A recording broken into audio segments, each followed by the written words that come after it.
Have you looked at some of the prices on some of the adventure touring jackets out there? I think I might just sit out the season a little bit. Hello everyone, Ron here with Southwest Colorado Adventures with a deal that was just delivered to me. It was less than most of what the competition is out there and on sale on top of that. So I thought that I would bring it to you while it's on sale, and I actually tested it out and it worked out pretty well. So I'm pretty excited.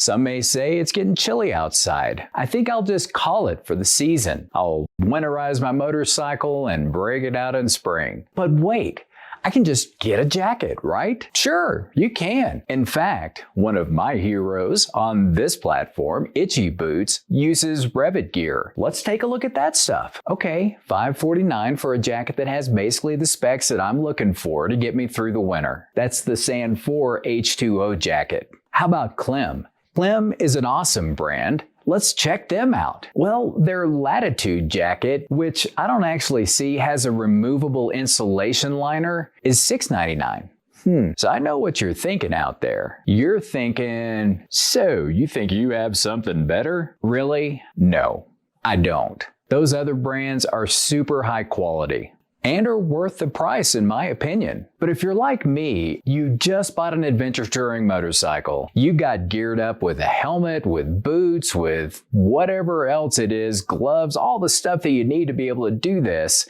and now it's winter. Well, it's not going to be winter forever, but you will need a jacket, potentially 4 seasons, right? So that's what we're looking at, is 4 season stuff. But you may not want to make the outlay of cash that some of these jackets cost. If you want to spend the money on the other brands, go for it. I have no doubt that they will be great investments and you will be super happy with your purchases. That is not what this video is about. It's not about them. They're great. If you want something that'll keep you warm, dry, and hopefully cool in the summers, haven't been able to test this out in the summertime yet, and you don't want to break the bank, that's why we're here today. Some of y'all may have watched my other videos and heard me comment on the Tourmaster pants that I bought right when I got the motorcycle. Remember, I got my Himalayan mid-October. Within a month, it started snowing around here. It hasn't snowed consistently, but the temperatures have dipped, makes it challenging at higher altitudes. There's more snow. I feel like those pants were very reasonably priced, and they've done a great job. Like, I have no complaints. I've ridden through mud puddles, multiple mud puddles. I've crashed on the snow. I've done 30-degree riding in them. They've been really good to me. So I thought, you know what?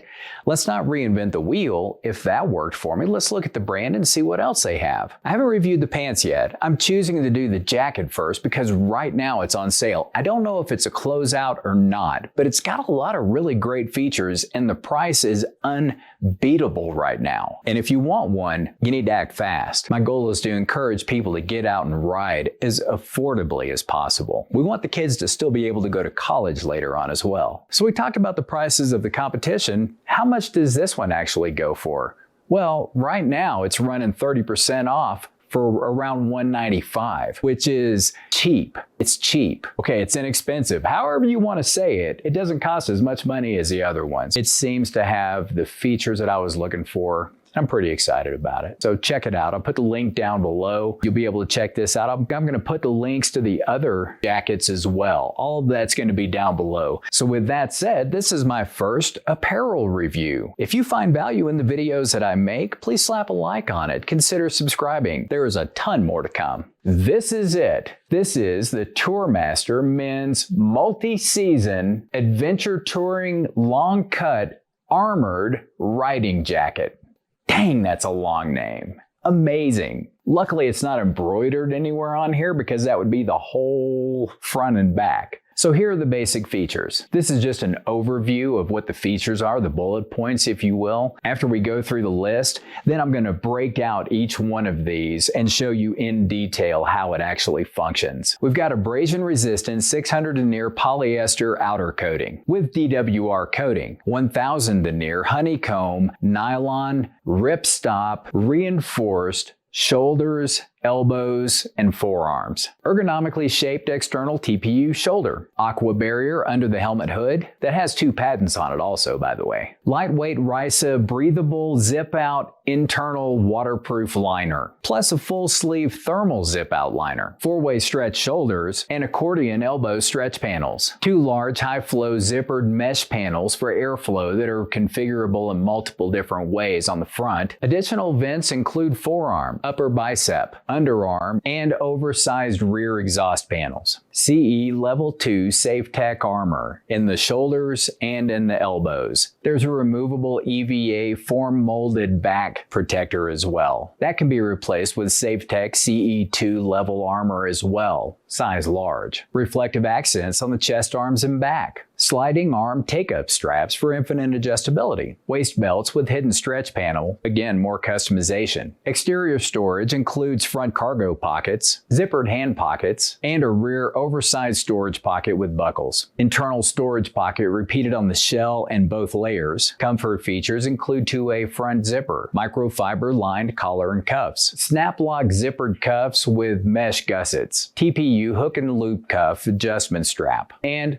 TPU carabiner. Rear zippered mesh expansion panels with gussets, genuine SBS waterproof zippers, and TPR zipper gussets. 8-inch jacket to pant zipper panel with the pant side included. Okay, so that is a respectable feature list for what I was looking for. Let's take a look in a little more detail. By the way, I forgot to introduce the new member of my team. She doesn't say a lot, but she does a great job of holding garments. And yes, she is a she, in case you're wondering why my men's jacket doesn't quite fit on Ellie Mae as well as it does me. 600 denier abrasion resistant polyester coating. This stuff is actually pretty darn sturdy, and it's basically the same exact specs as most of the competition out there. The DWR coating is a durable water resistance coating on the external shell of this jacket, which is basically the standard for all of the competition out there. So the outer shell is the first line of defense, not only for water, but also for if you fall, for abrasion resistance. So 600 denier, when it's 120 degrees outside and super hot, may not be exactly what you want, but if for some reason you do go down, the heavier duty, the better. It's going to keep you from getting roughed up as much. All right, the 1000 denier shoulder, elbow, forearms, and then the TPU shoulders right here. All of this stuff are just, if you do fall, these are probably the areas that are going to hit first and potentially take the most damage.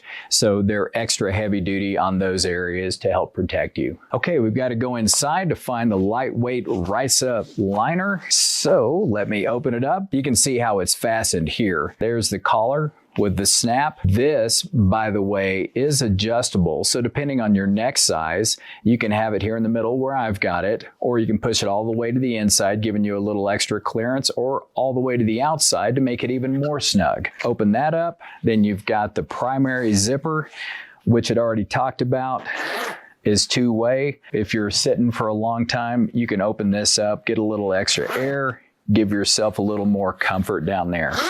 So we zip this off. This is the RISA liner right up inside here. So if you take a look, you'll be able to see that the zipper is covered with an external layer so that you do have 360-degree water repellency with this. Open that up, and then you've got the seam sealed welded zippers down in there. There is the removable RISA liner.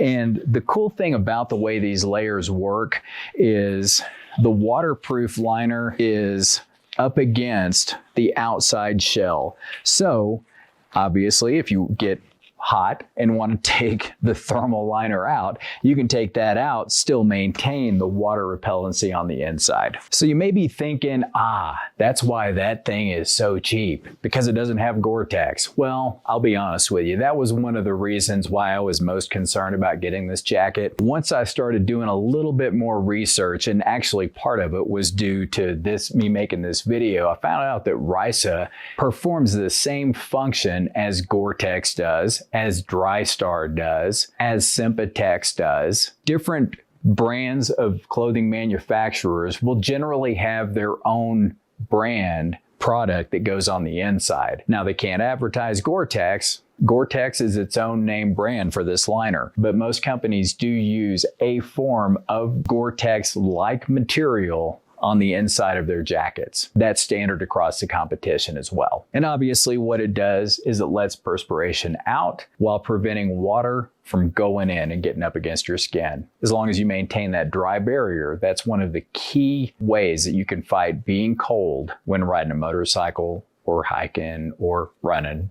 whatever it is that you're doing outside. So the four-way stretch on the shoulders and the elbows, it's not really super obvious here, but I will tell you from my ride a couple of days ago, when I was going through some of the more vertical parts of my ride, I didn't have to think about this jacket at all when I was doing it. I didn't ever feel like I was constrained. So the movement that I had within this jacket worked really well for me. I was actually kind of surprised. So here's the chest panels. When I was looking at the competition, I looked at some of these chest panels and the rear vents that they had, and these guys can actually open up and breathe.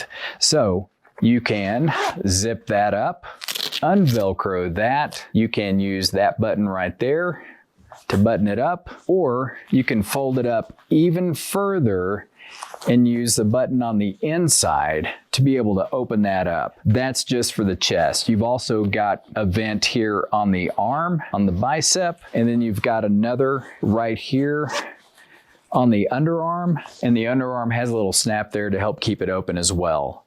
So big airflow potentials with this when you don't have all the liners in and it is hotter outside. We've got the CE level 2 armor in the elbow, forearm, and in the shoulders. And I'm not necessarily going to pull it out. One of the things though, I've never actually had level 2 armor in a jacket. My Joe Rockets and my Harley jackets that I've had have only had level 1. And I think maybe that's what the difference was. But when I first got this jacket, the elbow portion of it was kind of closed up. So when I put the jacket on, I was like, oh, my arms don't fit. But it was because the elbow portion was closed, and then I forced it open whenever I put my arm in. And honestly, after riding for about an hour on Sunday, everything was broken in. I didn't have any issues. I didn't even feel it. So anyway, that's just something that's a break-in needed. And on the back, I do have a couple of at least the level 1 CE from either my Harley or some of the Joe Rocket stuff that I've had in the past. What I don't have is anything that's long, which is why I got this. My Harley is a jacket. My leather jackets are jackets. Anyway, this is the first long one that I got for touring. All right, so we have reflective accents. Let's see if we can see them. The reflective accents are here on the arm, around the breast pocket there, on both sides. And also there's much more, oh, there you go. There's more down at the pocket. I hope that you can see that. You may not be able to. It just depends on whether or not we have the right camera angle. Then on the back, still got the arm up here at the shoulders, and then on the side of the back right there. Also this part right across here. And even the Tourmaster is reflective, and so is the little mountain symbol up top. Okay, sliding arm take-up straps here. Oh, look at this. I think I actually missed that there's a forearm vent right here as well. These straps are adjustable depending on, how tight you like your clothes, whether you need to cinch them down to make it snug. You don't want it flopping in the breeze. So I didn't adjust them. They were fine just the way they were. Once the armor got worked out, fit really, really well. So we've got a waist belt on both sides right here so that you can take that up, make it more of a customizable fit. You can take either of these sides up for more of a personalized fit and customizably fit it into an athletic fit, which I prefer. Not as athletically fit as I used to be, but it's nice to be able to have that adjustability. All right, the exterior storage pockets. We've got a big, huge cargo pocket right here. Oh, look at that, a GoPro battery. Huh. Anyway, so you've got the cargo pocket right here, and then on the back side of that, which it took me a long time to find, you've got the zippered pocket that goes back behind that. All right, Ellie Mae, let's turn around. On the back side, you've got a buckle here on either side of this huge storage pocket in back. Now you can't use this. You could, you'd have to rig it up, but you can't use it for a reservoir, for a water bladder, unfortunately. I think some of the coats do have those out there. So if you take this duck hunting, there you go. Dove hunting, perfect. It'll work just great for that. Okay, we mentioned it at the front, but there is, well, it's got a picture of a cell phone.